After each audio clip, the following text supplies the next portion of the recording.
자, 여러분 안녕하십니까? 아주경제신문의 김광현 사장입니다.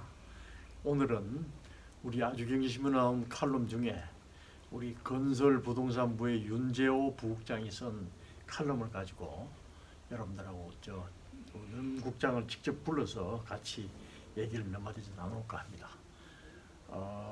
제목부터가 국민을 투기꾼으로 내모는 신뢰에 이른 정책이라고 그랬는데, 기사에는 칼럼에는 국민을 투기꾼으로 몬다는 얘기는 하나도 없는데. 예. 여기 제목이 좀 너무 과했죠. 이 사례는 이제 자영 사례를 들었는데요. 그러니까 아무것도 모르는 이제 정년퇴직자가 강남에다가 투자를 해야 되지 않나, 그것도 전세를 끼고 하는 갭 투자를 해야 되지 않나 이렇게 생각이 만드는. 그게 정부가 그래 하라고 그랬나요?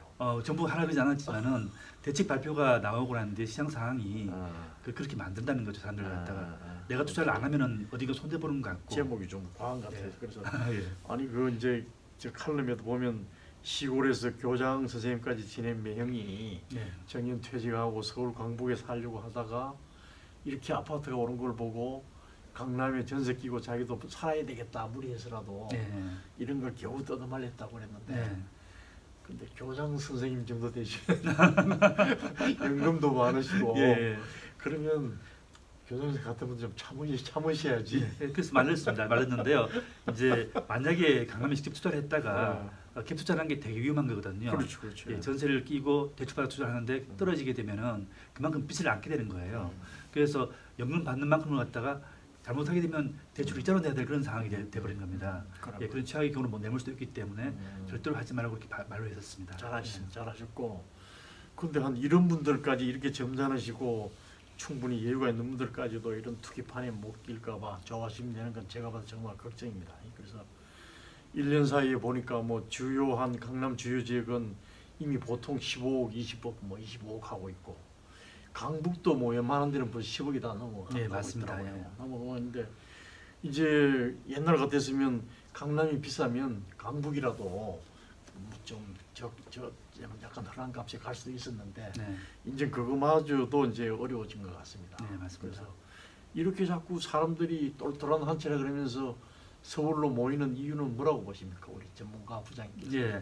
똘똘한 채라는 게 딴 게 아니고 여러 채를 있으면 다주택자라도 몰려가지고 세금을 중간에 받으니까 괜찮은데 한 곳에 아무래도 1주택자 같은 경우는 세금 부과가 좀 부담이 덜하니까요. 그래서 그쪽에 집중 투자하는 게 낫다, 그런 인식입니다. 그래서 서울에 있는 강남, 그러니까 뭐 예를 들면 30평대 아파트, 40평대 아파트에 투자를 하는 게 여러 군데 몇 채를 가지고 낫다 하기 때문에 사람들이 몰려서 강남 아파트가 많이 오는 겁니다.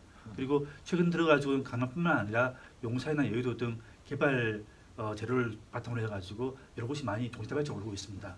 그래서 뭐 용산이나 여의도 같은 경우는 강남보다 혹시 올 들어서는 오름폭이 더 큰 실적입니다. 그리고 값이 뭐 자기가 살던 아파트 값이 오른 분들, 폭등한 분들이야 좋겠지만 부자가 되었으니까. 근데 그런 혜택을 받은 사람이 서울에 과연 얼마나 될까요? 많지 않죠. 많지 않죠, 그죠? 반도 안 될 걸 아마. 반이 한 10%도 안 되죠. 10%도 안 될 거니까. 그리고 근데 보도들을 보면 강남이든 강북이든 어느 아파트 좋다, 값은 안 따질 테니까 무조건 잡아달라라고는 이런 게 묻지마 투자 아닙니까? 맞습니다. 그런 게 대부분이라 그러네요, 그죠? 이게 매물은 별로 없는데 조금만 나오면 막 잡아달라고 값 안 따진다고. 맞습니다. 이런 사람들은 이거 정상적인 투자도 볼 수가 있습니까? 그러니까요. 정상적인 봉급생활하거나 중산층이거나 이런 사람들이 10억이 넘는 돈을 요새는 융자도 잘 안 될 텐데 그걸 성급성급 내지는 사람들이, 이런 사람들을 정상 투자자로 볼 수 있습니까? 부장님 보시거든요. 정상 투자는 아니죠. 투기꾼이지 그거. 그렇죠. 근데 아까 말했듯이 그래서 이제 투기꾼으로 내몬다고 말씀을 드렸습니다. 물론 그분들 중에서는 정말로 이제 그동안 집 투자를 많이 했던 투기꾼도 있겠지만은 대부분의 경우는 지방에서 유지를 하는데 지방 부동산을 팔거나 그렇게 해서 서울로 가져오겠다는 그런 마음을 가진 사람들입니다. 그런 사람들이 자기가 투기하는 줄은 모릅니다. 그게 투기꾼이 아니고 자기는 투자를 한다고 생각합니다. 그렇게 생각하면서 이제 강남에다 발을 들게 되는 건데 대체타는 위험한 투자라고 봐야 되겠죠. 그리고 이런 사람들이 이렇게 몰려다니고 집값을 천정부지로 올려놓고 강북까지 올려놓고 하면 대부분의 집 없는 사람들, 중산 서민층, 젊은 층들은 좌절하지 않을 수가 없어요. 맞습니다. 그 서울에서는 이제 영원히 집 한 채 갖기 어려졌다는 좌절감, 위화감 이런 게 점점 확산되고 있습니다. 살벌해지고 있어요. 네, 맞습니다. 우리 살벌해서 그래 적어도 이렇게 10억이 넘는 현찰을 들고 이리저리 마구 질러대는 사람들은 아까 말씀대로 정상적인 투자자라고 볼 수가 없고 네. 자기들은 투자를 한다고 생각하겠죠. 네. 근데 이거는 자기들만 그래서 문제가 없다면 사회 전체에 네. 문제가 없다면 괜찮은데 서울 전체가 압수당이 돼버리면 이런 현상이 생기면 나라 애들도 안 올라가겠죠. 안 올라갈 거 아닙니까? 그 이런 현상을 가지고 정부가 강한 규제를 하고 강한 대책을 내놓는 걸 그걸 잘못이라고 할 수 있나요? 대책 자체가 이제 집권을 잡겠다는 자체는 잘못은 아닙니다. 그런데 그 대책 자체가 과하다든가 국민을 불편하게 만들면 그 문제가 있는 겁니다. 예, 그래서 예를 들면 그 거래가 일단 활성화돼야지 지갑이 떨어질 수가 있는 거고 그런 상황인데 그 퇴로는 막히는 상황에서 과다하게 뭐 보유세 부과를 한다든가 하면은 집가 있는 사람한테는 세금보다 높아진 반면에 집이 없는 사람이 심지어 집을 살 수는 또 없는 겁니다. 그렇기 때문에 정부 대책도 항상 이제 보유세를 올리면 그것을 낮춰주고 해서 유동성이 그렇게 해야지 부동시장이 순통이 돌아가는 겁니다. 그런데 그 자꾸 그렇게 반발하는 사람들의 주요 논리가 세금 폭탄하는데 네. 오늘 아침에 몇 개 보도를 보니까 이 종부세라는 것도 헛점이 많더구만요. 네, 맞습니다. 저도 옛날부터 경제기자를 했기 때문에 네. 대충은 알고 있는데 보니까 강남의 시세 17억 아파트가 공시지가는 현재 8억밖에 안 된대요. 네. 그러면 9억부터 종부세잖아요, 그죠? 공시지가 9억부터가. 네. 그러니까 이 사람은 종부세를 한 푼도 지금 안 낸다고 합니다. 내년 되면 어떻게 될지 모르지만 네. 공시지가 조정이 되면 어떨지 될지 모르지만 현재로서는 올해 정도 기준으로는 공시지가가 시세의 한 60% 70% 이것밖에 안 되기 때문에 네. 강남에서 한 23억 정도 시세 23억 정도 가져야만 종부세를 한 푼이라도 낸다고 그러는 경우가 많다고 그러네요. 네, 그거는 맞나요? 그 약간 기준이 좀 다른데요. 예, 그 예전에 그 발표할 때 종부세의 그 공시지가 현실화 부분은 그 약간은 좀 문제가 좀 있던 부분이 있었습니다. 예, 그래서 당시에 이제 그 처음에 2007년에 그 27년이죠. 그 노무현 정부 때 거기 종부세를 만들 때 그 종부세를 갖다가 세율을 올리느냐 과표를 올리느냐 했을 때 세율을 그대로 두고 그 과표를 그대로 두고 세율을 그대로 과표만 올리는 그런 방향으로 해가지고 일단 50%로 낮춰놨었습니다. 그래서 그걸 현실화시킨 나중에 이제 세율을 올리게 되면 조치가 크니까 이걸 현실화시킨다는 그런 말을 갖다가 하게 한 약간 트릭이죠. 그런 식의 정책을 폈고 그게 이제 진행되고 있는 중입니다. 그래서 공시지가 현실화율이 예전에 70~80%까지 갔다가 지금 다시 50%까지 특히 종부세 부분에 있어서 떨어지는 거는 그건 정책적인 측면이 있는 겁니다. 그래서 정부에서 그걸 뭐 현실화는 계속 시켜야 되겠죠. 어차피 그죠 목표를 했으니까 그런 하는 건데 그게 낮은 거는 약간 그 눈속임 생각도 있는 겁니다. 예. 그럼 아무튼 뭐 어떻게 변명하는지 모르지만은 엄청 종부세를 때려서 집 가진 사람 고가 사람들이 뭘 못 견디게 하겠다. 그런데 사실 따지고 보면 들어가 보면 한 23억 이상이 돼야만 겨우 이제 종부세 몇 푼 낼 정도로 하면 이게 제도가 문제 있는 거 아닙니까? 이런 제도를 그렇지는 않을 겁니다. 실제로 이제 그 9억 이상 예를 들면 강남 아파트 3평대 가시면은 종부세 대상이 될 겁니다 아마. 제가 보기엔 그렇게 알고 있습니다. 근데 오늘 아침 보도를 보면 뭐 전적이 다 그러지는 않은데 네. 어떤 지역 공시지가 현실화율이 낮은 데는 예. 그런 게 있답니다. 예. 22억, 23억이 돼야 이제 겨우 한 푼 내는 그런 데도 있다는데. 그거는 또 내년에 만약에 약간 좀 현실화되면 공시지가를 1년에 한 번 조정하는 바람에 예. 그 지난 1년 동안 집값 확 뛰었는데 네. 조정을 제대로 안 해놓으니까 그런. 근데 어차피 보유세 부분은 계속 내야 되는 부분이니까 뭐 내년에 안 내면 그렇죠. 몰라도 내년에 내야 되는 거니까. 내년 이후에는 올라가겠지만은 그렇습니다. 적어도 현 시점에서는 그렇다고 하는데 그래서 많은 국민들이 이런 제도를 만든 공무원들, 고위관료, 장관들부터가 자기들은 모두 강남 고가 아파트에 사니까 이렇게 신용만 내는 게 아닌가. 이게 무슨 세금 폭탄이냐 이런 사람도 있어요. 예, 세금 폭탄이라는 게 이제 자기가 안 낼 경우는 그게 세금 폭탄이 아니거든요. 자기가 낼 경우는 그게 세금 폭탄이고 그래서 그렇다고 이제 우리가 신문 언론에서 이제 자산가들 입장에서 그게 세금 폭탄이라고 보는 그런 측면은 아니고요. 실질적으로 이제 세금 자체가 2배 이상 이렇게 늘게 되면 세금폭탄을 봐야 됩니다. 보통 이제 세금이 이제 적정선이 정부를 만들면서도 이제 세금 상한선을 갖다가 50%로 잡았던 이유가 50% 이상이라면 전 세계 누가 보더라도 그건 세금 폭탄이기 때문입니다. 근데 이번 제도 개선으로 인해 가지고 일주택자도 많게는 100 이상 온다고 하지 않습니까? 그죠? 그런 경우는 그 변명의 여지가 없습니다. 무조건 세금 폭탄인 겁니다. 예. 그래서 물론 이게 경계선상에서 뭐 9억 원 있는 사람들 그런 사람들이 세금이 10만 원 올 수도 있고 2천 원 올 수도 있습니다. 예. 연간 종부세 아무리 아주 고가 말고 내는 사람들 보니까 1년에 한 100몇만 원 내다가 한 300몇만 원 된 걸 가지고 그 정도 수십억짜리 집에 살면서 그 정도 못 내면 어떡해. 근데 그게 강남의 아파트가 이제 그 30평대짜리가 지금 보통 한 15억 정도 합니다. 이상 좀 많이 올랐죠. 15억 하지. 예. 근데 그런 아파트 사는 사람들이 뭐 부자냐 하면 사실은 부자는 아니거든요. 그러니까 집은 올랐지만은 보통 일반적인 보통 사람이 이제 6억짜리 아파트 하다가 그게 9억이 되고 10억이 됩니다. 물론 자산이 많이 올랐죠. 그만큼 15억짜리 아파트 살면서 부자가 아니라면 어떡해. 예, 뭐 그건 부자라고 볼 수 있지만, 그러니까 그게 그 세금 부담을 갖다가 그 내면서까지 해야 될지는 잘 모르겠습니다. 예를 들면 그 세금 부담 못 내면 밖에 나가라 이런 거거든요. 그러니까 왜 강남에 사느냐 그런 이야기인데 그게 또 과연 맞는 건지 모르겠습니다. 글쎄, 그 얘기를 안 그래도 하려고 했는데 부동산 정책에 이 반발하는 가진 계층들의 또 하나 반발 논리가 이제 평생 모아서 집 한 채 가지고 있고 정년퇴직해서 현찰도 없는 수입도 없는데 집값 올랐다고 이렇게 세금 더 내라 그러면 나보고 어떡하느냐 나가란 말이냐 이런 논리를 대는데 맞습니다. 이것도 좀 문제가 있다고 저는 문제가 있는 게 한 17억 20억짜리 아파트 가지고 있는데 그거 오래 가지고 있으면 양도세도 한 푼 없을 거 아니야. 네. 그거 없으면 팔면 자기 수중에 17억 20억 그대로 들어오는데 그 돈 가지고 조금 변두리로 가든지 아니면 집값 싼 데 가서 살면 나머지 차익이 한 10몇 억은 될 텐데 그거 가지고 풍족하게 살면 되는데 이런 논리로 반발하는 건 이것도 좀 이것도 대부분의 서민 중산층들이 보면 예, 모릅니다. 예, 딴 데서 사시는 분들은 너것만 강남에 사느냐 그래서 그러면 나가면 되지 않냐는 건데 근데 그 강남에도 사는 사람 입장에서 본다면은 그러니까 자기는 돈 번 것도 없고 아무것도 양도차라는 게 실현이 되면은 차익이지만은 실현 안 되면 그대로지 않습니까, 그죠?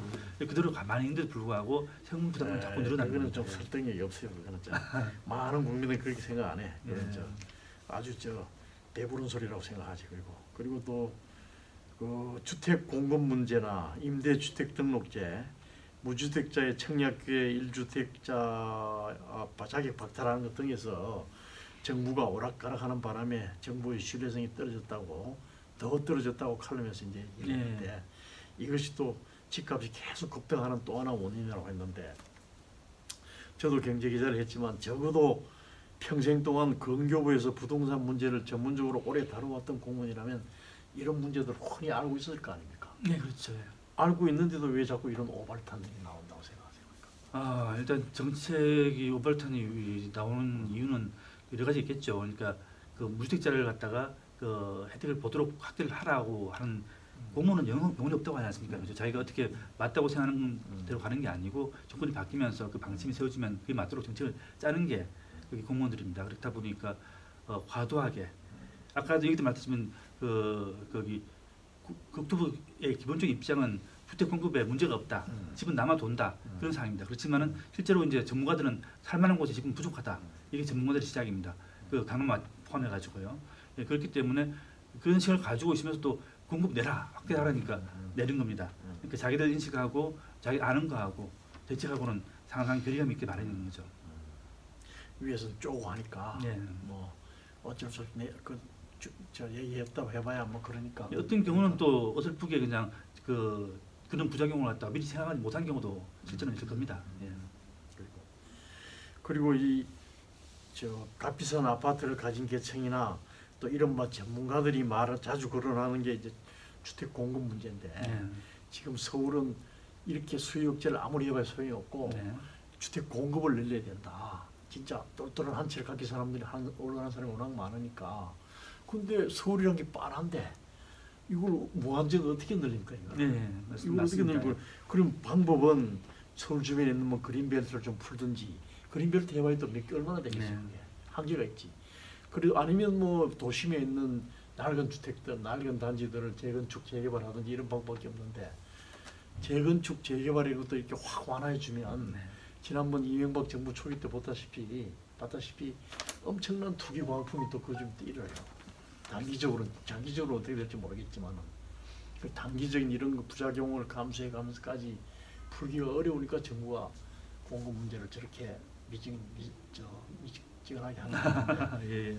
그래도 공급을 그럼 서울에 어떻게 공급을 일본식으로 하나? 일본 여러 가지가 있죠. 처럼 그러니까 재건축 규제도 묶어놓으면은 이제 규제가 나중에 이제 지금 당장은 규제가 좋지만은 나중에 돼가지고 그게 공급 부족을 야기하는 문제가 있습니다.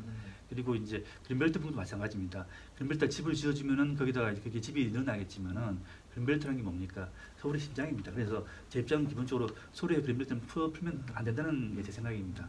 근데 택지 문제 부분은 정부가 그동안 아까도 인식이 문제를 지적했지만은 택지가 남는다, 집이 남는다 이런 생각을 가지고 있기 때문에 인구가 준다. 그런 사실 인구가 줄죠. 만큼 많은 말입니다. 그래서 몇 년 전부터 택지 개발을 중단을 했습니다. 그래서 이런 문제가 나오는 겁니다. 사실은 지금부터라도 이번에 정부가 택지를 만들었다는 자체도 옛날에 중단했다는 말씀을 반복하는 거나 마찬가지거든요.